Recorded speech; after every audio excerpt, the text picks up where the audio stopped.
Hey, Nicole, welcome to the EcomCrew podcast. Hey, Mike, it's great to be here. Yeah, it's great to have you. We were just chatting for a minute before the podcast recorded. You're over in Australia. I'm over here in the US. It doesn't seem hmm fair. There's a big time disparity. So thank you for waking up early. I've already had my coffee, my lunch, my afternoon coffee again, and just now doing a podcast. So yeah, thank you for getting up early. No, it's a pleasure. I'm excited to dive in. Yeah, and we're talking about everyone's favorite topic, how iOS 14 has changed the advertising landscape.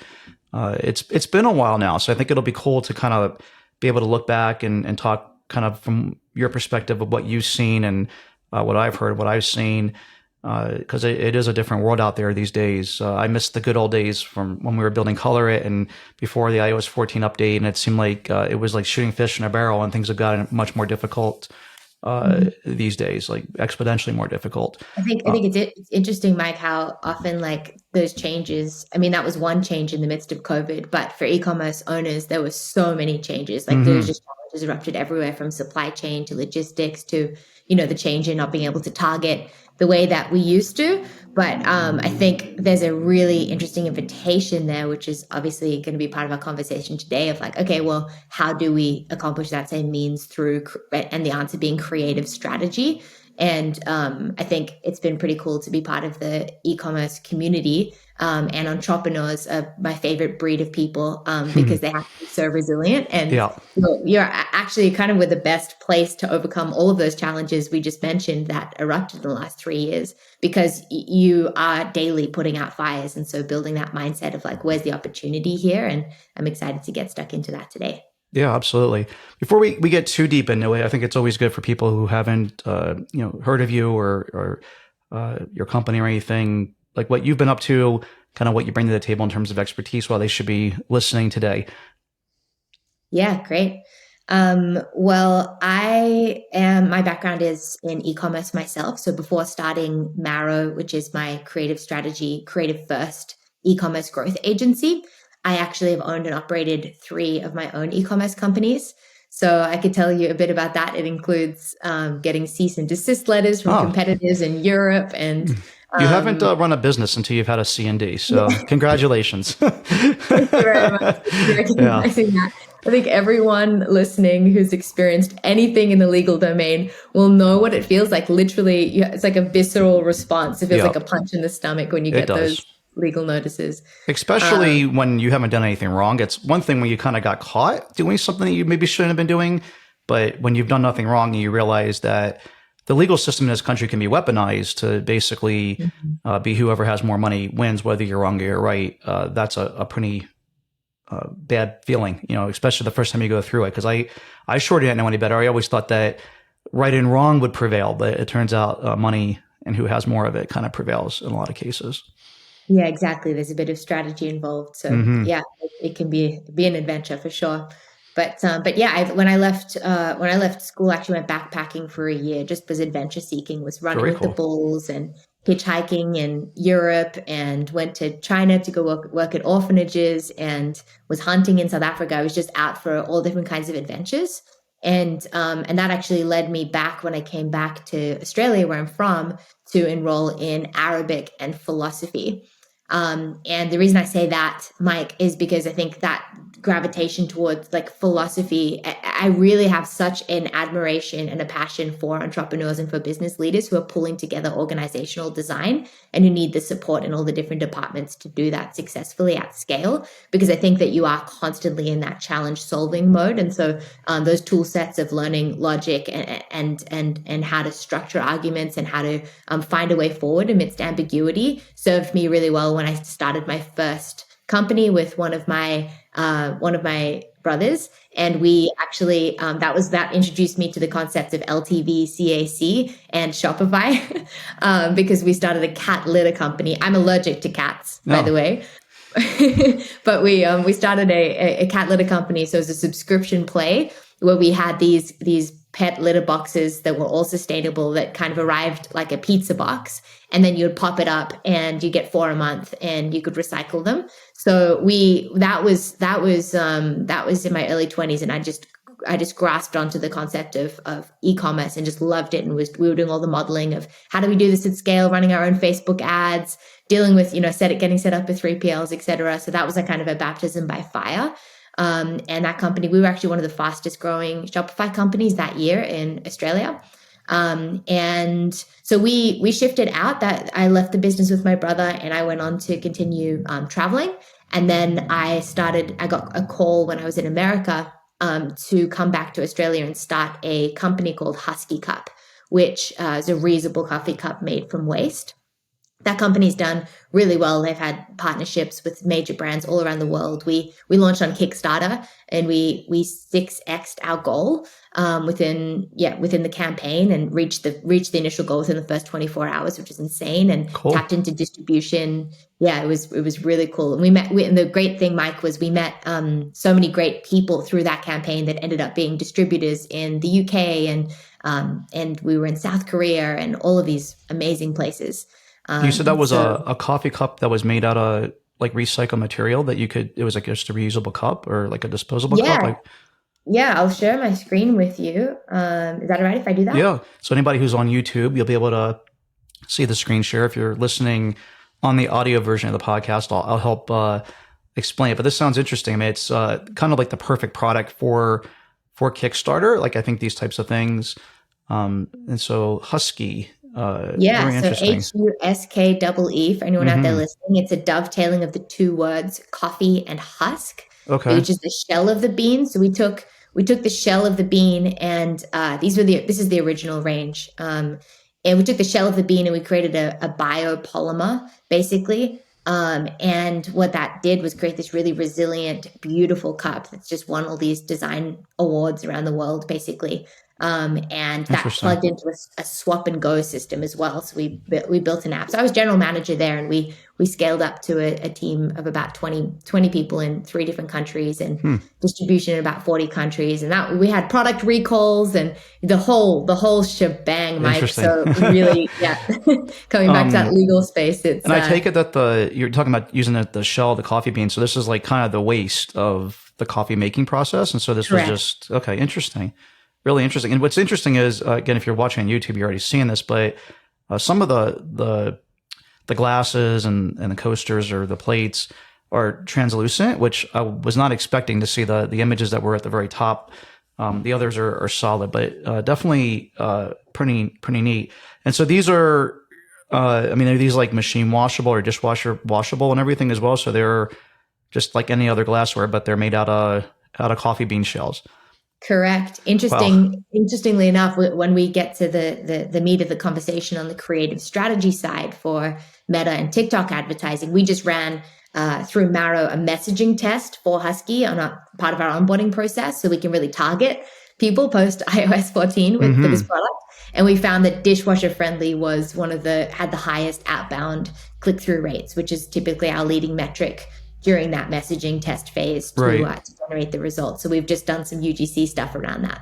Interesting. Yeah, I want to set this aside for just a second because I want you to be able to finish because we're still kind of doing the intro here, but I have all kinds of questions of how you go to market with this type of product and convince people basically in a Facebook ad, in a TikTok ad, in an Instagram ad, whatever, that I need to go click on this and buy this when they weren't thinking. I had never heard of such a thing. So I'm sure most people hadn't either. So it'll be fun to talk about that. But you have one more company, because we're only at, if my count is right, we're at 2 of 3. So what was the third thing you did? Good job for keeping track.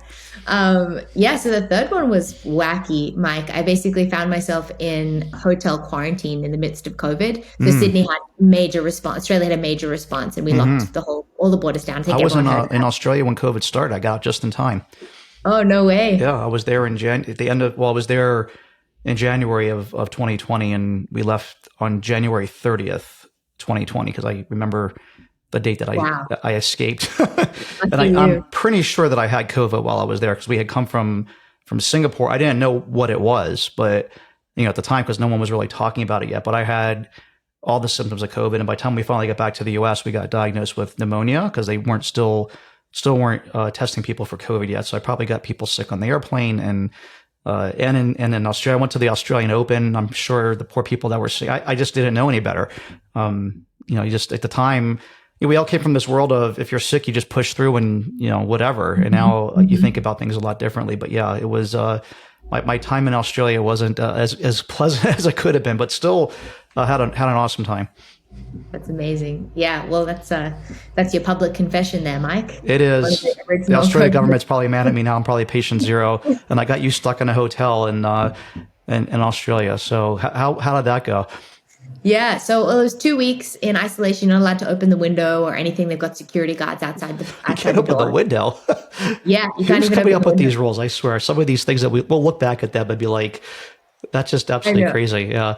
Absurd, absurd. So it was a really intense mental experience. But what they did, Mike, was that they let you rent fitness gear inside the hotel. And so I rented a Okay. spin bike, and you can actually watch. I made a really fun creative video about how I turned $1,000 into $1 million bike empire. Because at this Okay. point, I had been traveling again, and so I'd whittled my way down to $1,000 savings again. And I just sat in this hotel room, and I spent $300 of my final grand on a spin bike to make it through these 2 weeks, basically. And then I was like, what did this cost these guys to buy? And it was $300. And so I thought, oh my goodness, the maths on this. And so I set up a Shopify store inside hotel quarantine. I found a supplier. I took a loan through like a payment processor to get 2 grand to get my first 6 bikes. And then I just ran some Google ads and scaled the company through partnerships with all the hotels to a run rate of $1 million a year.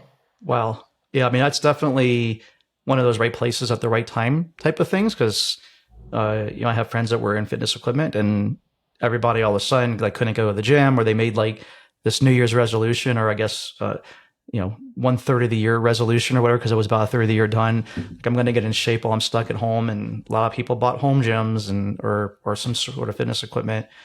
And yeah, I mean, that's really interesting. So, I mean, what's always interesting about this stuff, because I had similar success in my first company in the poker space.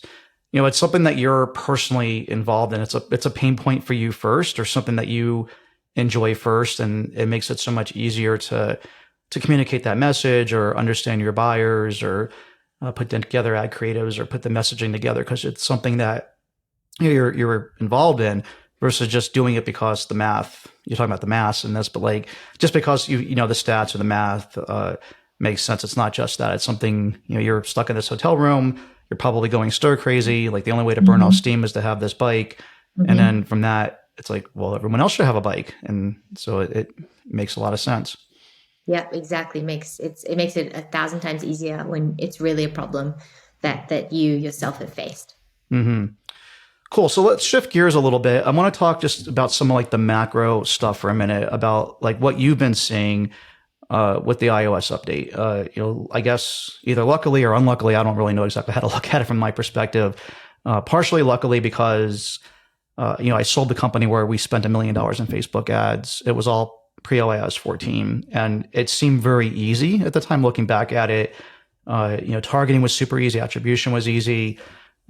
We were the first ones in our niche to be advertising. So like, again, right place at the right time, all those things added up really well for us. And I say unluckily because I really miss it. Like I miss spending a lot of money on Facebook ads. I love that process, but man, I talk to my friends and it's gotten so much more difficult. The average I'm kind of hearing is 3x more difficult. So if you were converting a sale at $10, it could be 30 now. And you may or may not even have the margin to deal with that. And so, Mhm.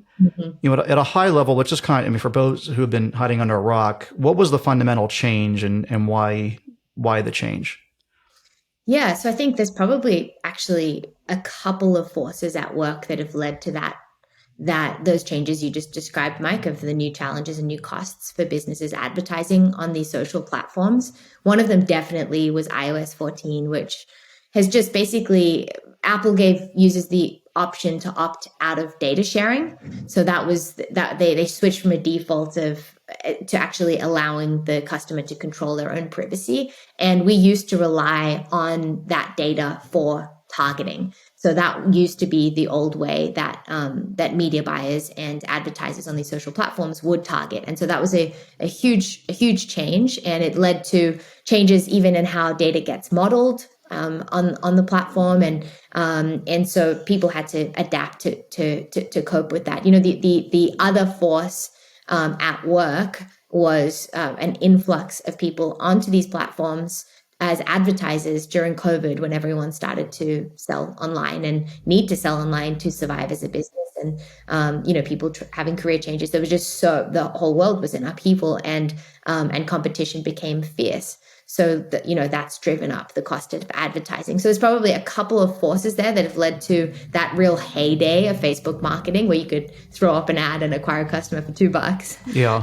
Yeah. It was fun when it lasted. So I can imagine. Yeah. We I didn't actually, at these businesses, we didn't tap into that dynamic fully, but I know I have friends who have, and it's definitely different. But I think it's just important to be aware of what those macro factors are around us, so that we can reorient to the new landscape and take it in and then adapt. And so, being aware that there is more competition. So in terms of choosing your business model and creating your brand, really, finding an edge that sets you apart, that actually doesn't make you just one in a million, is kind of the antidote there. And then on the iOS side, which I'm excited to talk about,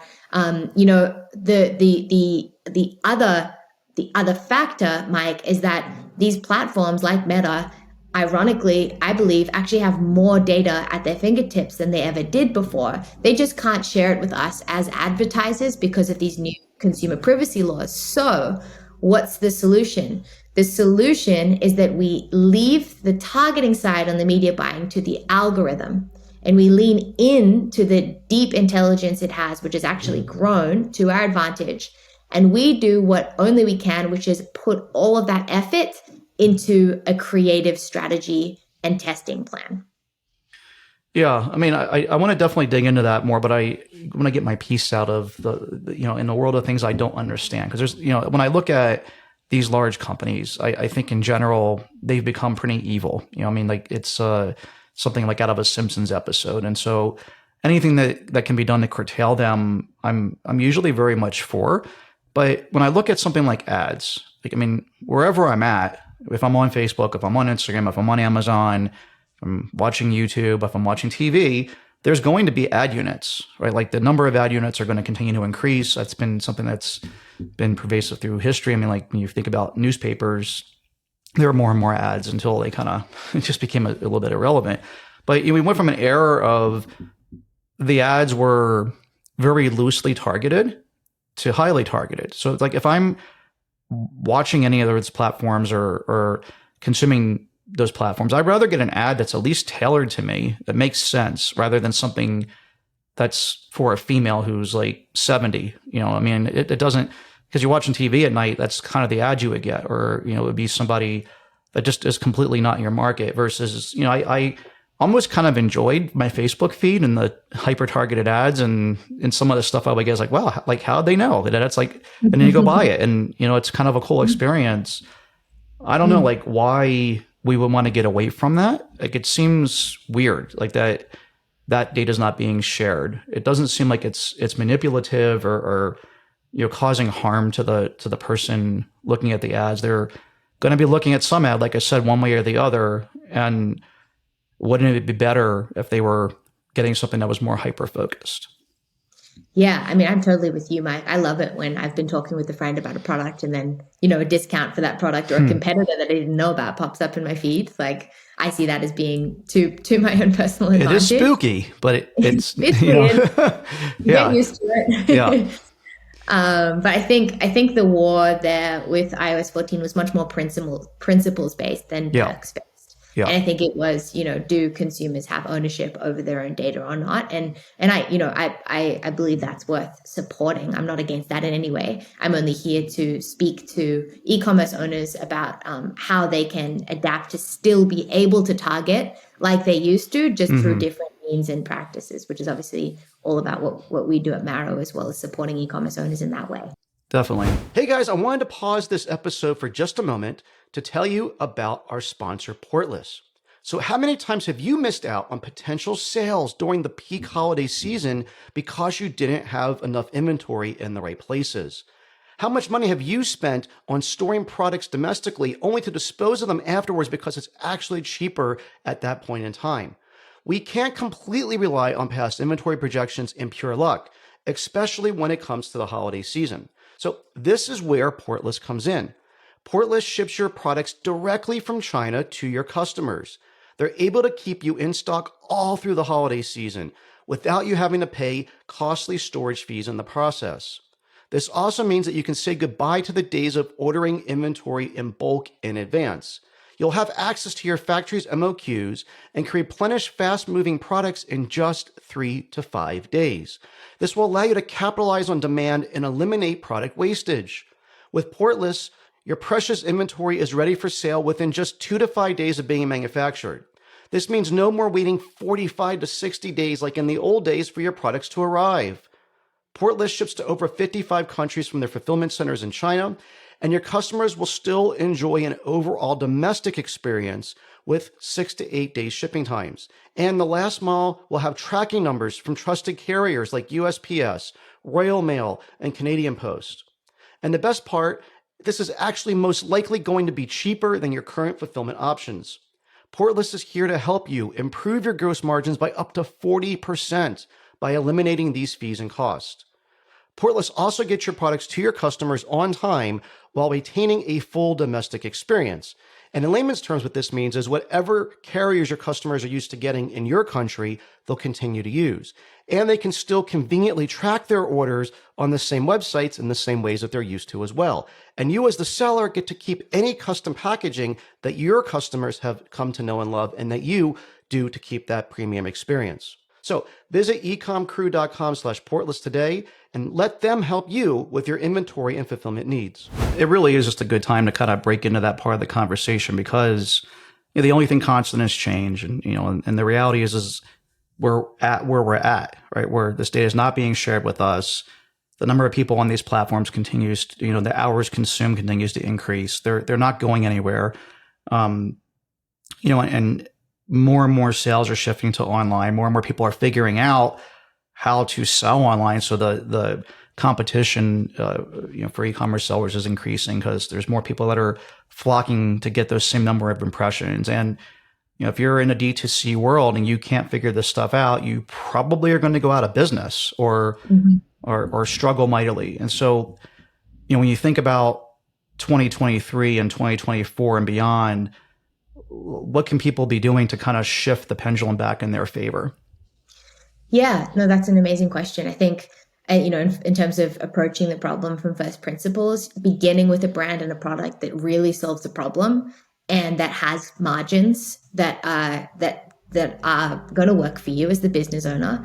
And that stands out. If you start with those raw materials, you have a brand that has a purpose, actually solves the problem. You've got profitability and product margins, and you're helping people, real people with real problems. You have to have those building blocks. And so I love the fact that kind of these drop shipping models and some of those things that had created less value, it's kind of an invitation to those people to actually, lean into another degree of creativity and risk and actually try to create something that is unique and is truly solving something in a new way. So starting from that foundation, and if you already have that, you'll know, and that should give you great confidence because now it's just about tactics. And so I think, Mike, what e-commerce owners need to be doing over the next, now right away over the next few years is really looking at their holistic digital strategy. So from landing pages to creative testing to actually getting really close with their numbers. I speak to a lot of business owners who don't even know yet what their break-even ROAS is. And so they're just putting money into these machines, into these different platforms and and they don't even know, they haven't already started with a clear vision of what success looks like and what it means on a metric level. So I think it's an opportunity to drill down and get clear with your numbers of what's my break-even ROAS? How do I increase my customer? How do I get people buying more through retention marketing? So how do I increase the value out of the customer base I've already paid to acquire? And how do I make the cost of acquisition cheaper? Those are really the two levers. On the advertising side, it's selling more, so having more product or better retention marketing, and then finding ways to reduce the cost to acquire the customer, which, landing pages come into play, offers come into play, and obviously we're all about creative, and that's crucial in that piece of lowering cost of acquisition. Mm-hmm. So I got two questions. They're very polar opposite of each other. The first one is, what is a brand to do that doesn't quite check all the boxes you just mentioned? Like, they don't really have a great brand story. They don't really have the great margin. They don't really have the differentiation. They're a band that's been around 5, 6, 7, 10 years, whatever. They used to do phenomenally in the old world, but like now, because of margin compression, because there's so much competition, because it's really kind of a commoditized product. Mm-hmm. Are those brands to just kind of give up on this strategy completely and move on to something else? Or do you think there's still room for them to be successful? Yeah, well, I think the key there, Mike, is if that brand's been around for 6 or 7 years, they're obviously onto something. So something they're doing is working, and something that they're doing is resonating with a user base. So in that case, my recommendation would be to take a step back. And I know this is incredibly hard for founders to do because they're just typically so swamped as people and their schedules are crazy. But ironically, sometimes taking a step back is the most strategic thing you can, and actually listening to allowing that. If you've got 6 or 7 years of rich data of customer reviews and customer contact, like details, you could reach out to and actually find out, why did you buy from us and what do you love? And starting to map out and actually, have a listening ear. That's always how we begin our creative strategy anyway, is actually not just with our imagination, but with a listening ear to reviews of us, of the brand that we're helping in that instance, reviews of their competitors, positive and negative reviews. Listen to all of it and just collect that information. And you probably will find in that case, example you just mentioned, Mike, that there are some resounding values that they're delivering to that customer base that they could really start to wrap their brand around in a more intentional way. Interesting. And what's going to be interesting is the answer to my second question, which is a very different question, might have a lot of the same components, which is that you were kind of tossing a lot of buzzwords and when I think about their nirvana or like the hopes and dreams of like what I want when I advertise, which is like, I'm going to put up a better creative or put up better landing pages, and they're going to do so well that my ad costs are going to actually come down. Like in practice, that's like really hard. So I mean, like as someone that's like running an agency and has seen like real world results where that's actually happened, how are you going about doing that? And again, I think, some of the things you just mentioned probably are contributors, but what are, the actual, like if someone's listening to this and they maybe can't quite afford to hire an agency, what are some great steps that they can go do to start pulling those levers and seeing their ad costs go down, their CPA go down? Yeah, absolutely. I think that's great. And if I was able to speak to someone who was in that position of wanting to do this themselves, I think you've got to see it as there's two elements here to a digital marketing plan that works. One is, what's your process? And the second is, how well do you execute? So on the process side, what you really want to be doing is just finding the language that sells. And so a great place to start, as I mentioned, is in reviews and in competitor research. Watch your competitors' ads. Start to see be honest. It's going to be hard to swallow that pill of watching your competitive ads, but oh, that's a great angle. I didn't think about that, or we're not doing that, and try that. You don't have to create everything from zero or from scratch. You can borrow great ideas. So watch your competitor ads. Read your own reviews, both positive and negative. Read your competitors' reviews, both positive and negative. Jump on ChatGPT and have a play with, tapping into that of like, what would be the main 20 reasons that this would be bought, and what would be the, start to have a conversation on that level. And then you'll pull together, and this is what our team does, but we'll pull together essentially a range of themes and values that could be the main things that would sell your product. And from there, you want to actually test that. So now you're going to have your favorite ones that you think will work, but you want to actually put that out and test, and work with a media buyer, even if that's in-house, to run a creative that's the same except for that message that's different. And then run them all inside the same ad set, and you'll get some great data. We get data from our onboarding test like that, that actually can inform landing pages, and can inform email copy, and can inform organic socials, and can inform billboards or real world marketing, because you're actually testing a huge range of messages, and you're seeing what hooks, and what gets the best click-throughs and the best response. Yeah, very interesting, and getting great advice. Bringing it around full circle, I was thinking about the coffee cup company, the coffee bean shell cup company, and how you maybe went about that in terms of advertising. And you already mentioned dishwasher safe was one of the things that you kind of found in your research. But, how did you go about doing that? Like, how did you find that to be the thing? And what were some, changes that you made to creative that brought costs down as you were going through that process? Like, just actual real examples that we can use to get people some kind of jog their memory of, or their ideas, not their memory, but jog the creative juices of how they can apply that to their own business. Yeah, no, absolutely. So we actually we were rebooting the account, so we weren't really necessarily trying to reduce the cost of advertising when we came on this level. We were just trying to gauge and set them up in a new territory on Meta. So that was it. That was the same, Mike. What we did was just plow those reviews, plow Reddit, jump on Amazon, jump on the client's website. It feels weird to say that because I helped build the business, but now they're a client. Jump on the competitors' ads, Facebook Ads Manager. For those who don't know, you can actually go on Facebook Ads Library, and you can actually type in any brand and see the ads that they're running. TikTok now has the same as well. But we just watched, and we just listened, and we just read, and we pulled together, a list of 20, 30 ideas, dishwasher safe being one of them.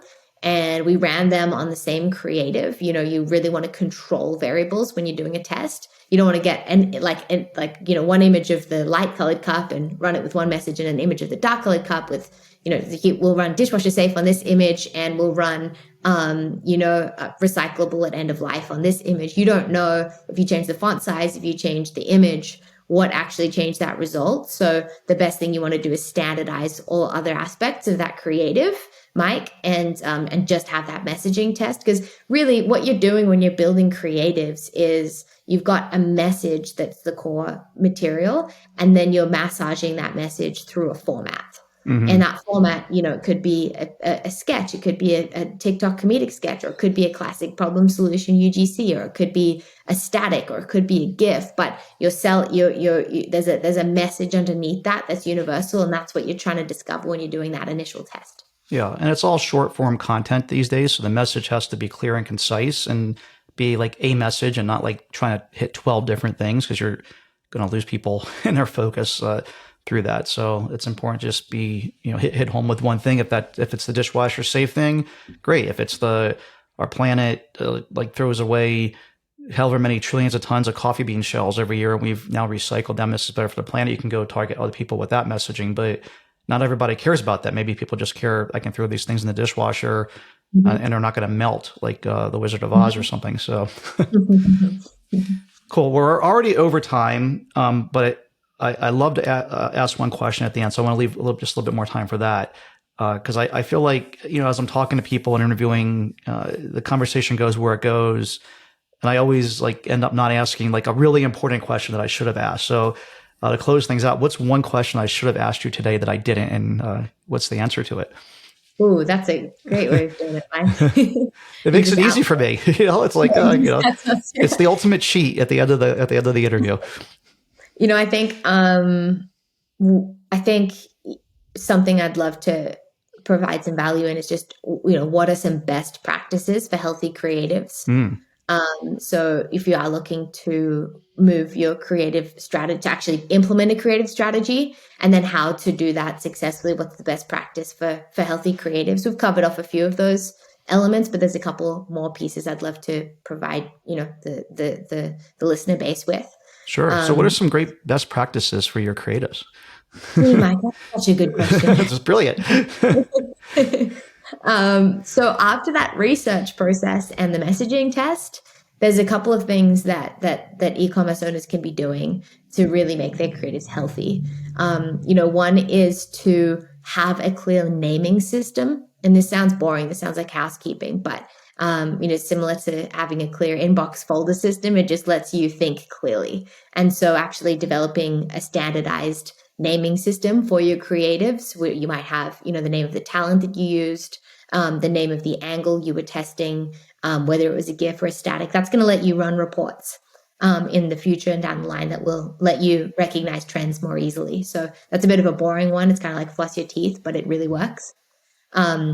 The other tips would just be, test copy as well as your CTAs. So just always be testing something and always be testing in a controlled way. So control the variables and know what variables you're actually looking to learn from in that exercise. And don't forget to use, your copy surrounding the ad as well as the call to action and where you're sending the traffic to. And then the other thing would be the 2-second rule. So, as you mentioned, Mike, attention spans are decreasing, and we've got to tap into that. And so we have our video editors make sure that something's changing on the screen every 2 seconds or less. Some people even saying now that the hook rate isn't even the first 3 seconds; it's the first 1 second. That's when you need to be hooking people and measuring, because that's literally just like 1, 2. And if you haven't gotten them by then, they've already scrolled past you. It's insane to really think about, because I don't think that people really register how quickly that happens, but it's that fast, and you pay for that impression. Yeah. Mm-hmm. Very cool. So if people want to find out more about you and your marketing company and reach out, what's the best way for them to do that? Our website is marrowmarketing.com, MARROW, like bone marrow. So you can reach out there, book a time with one of our team. We'd love to chat. And if they want to get you on social or email, is there a good way for them to do that? I'm Nicole at marrowmarketing.com. Perfect. And on LinkedIn at Nicole Barnes. Awesome. So why Marrow Marketing as a closing? Great. I love that question too. We like to spend time creatively incubating ideas, and Marrow is the essence of something. And so we like to find the essence of a brand and kind of stew on that and then create from that place. Very cool. Excellent. Well, Nicole, thank you so much for your time. Sorry for running a little bit over. Hopefully everybody got a lot of value out of this today. I think it was a fun, interesting conversation, and best of luck with everything you're working on. Thanks, Mike. Thanks for your time.